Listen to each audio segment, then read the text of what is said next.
들판이 푸르러지면 산티아고 순례길을 떠나기에 가장 좋은 계절이 다가옵니다. 오늘은 순례길을 따라 카스트로 헤리스를 찾아갑니다.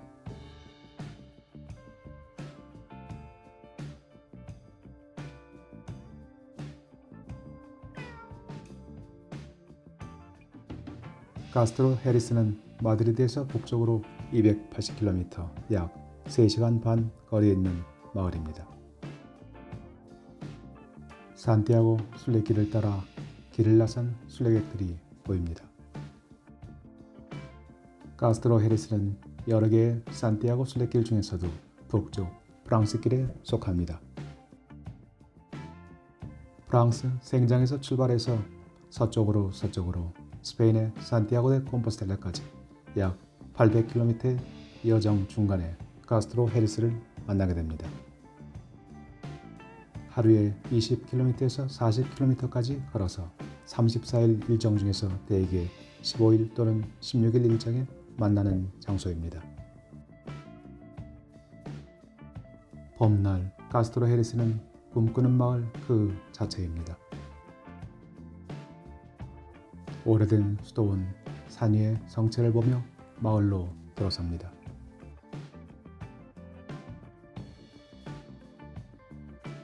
길가 주차장에 차를 대고 계단을 오르면 순례객들의 힘든 여정을 위로하듯 정동상이 서 있습니다. 지난 1000년간 산티아고 순례길을 찾아온 모든 이들에게 바치는 정동상이라 쓰여 있습니다. 비를 막을 수 있는 두툼한 우비의 모자 그리고 긴 지팡이까지 전형적인 순례객의 행색을 나타냅니다. 순례객들은 이곳 카스트로 헤리스에서 지친 몸을 쉬며 다음 행선지를 준비합니다. 저는 오늘 마을을 들어오면서 보았던 언덕 위의 성체를 찾아갈 예정입니다. 제법 큰 돌을 깎아 석벽을 잘 쌓았습니다. 석벽이 세월의 흔적을 그대로 보여줍니다. 돌 조각이며 주택의 양식이 3시간 전 출발했던 마드리드와는 사뭇 다른 풍경입니다. 스페인은 주마다 전혀 다른 풍경과 기후 그리고 주택 양식을 보여줍니다. 잘 마무리된 돌계단을 따라 산으로 향합니다. 마드리드와 비슷한 고원지대지만 이곳은 북쪽 대서양에서 훨씬 가까운 지역입니다. 나뭇잎의 색깔이 훨씬 푸르고 선명하고 그리고 로즈마리에는 벌써 벌들이 찾아왔습니다.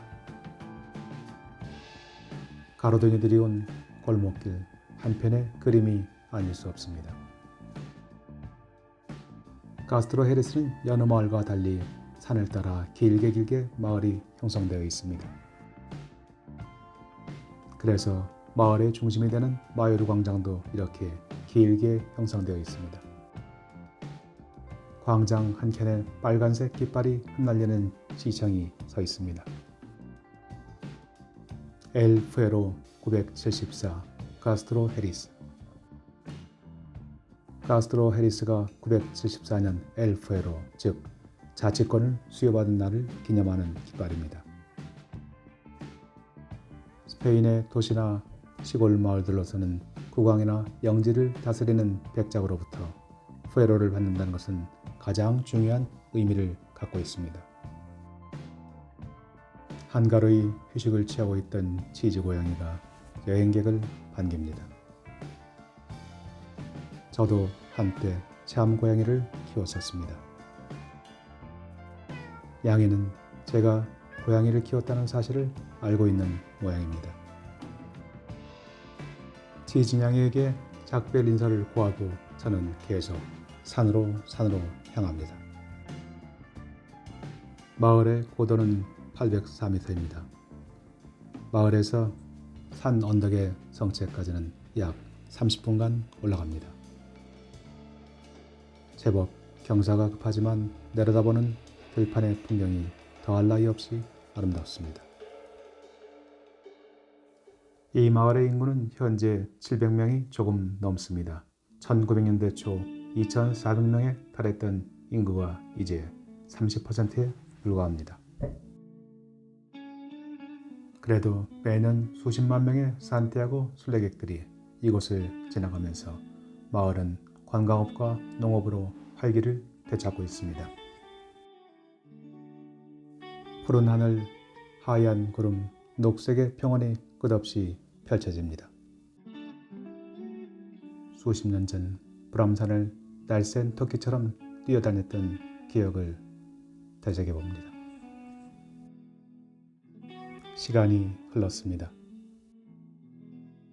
그리고 지금 제 눈에 들어오는 것은 한반도의 푸른 평원이 아니라 이베리아 반도의 메세타입니다.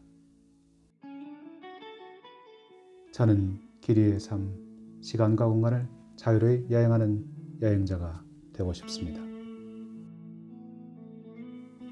가스트로 헤리스는 산티아고 순례길 중에서도 마을을 관통하는 길이가 가장 긴 코스입니다.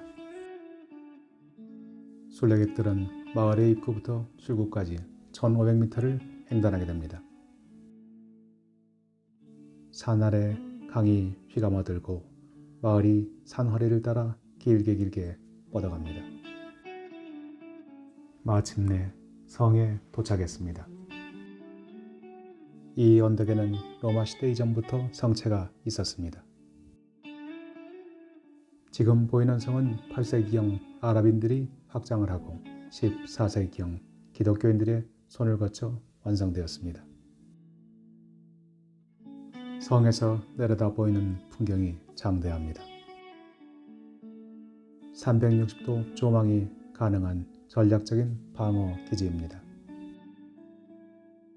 끝없이 펼쳐진 구릉지대, 간간히 보이는 사막 같은 풍경들, 그리고 초원의 모습들, 오래된 중세의 마을까지 스페인의 전형적인 모습을 그대로 보여주는 광경입니다.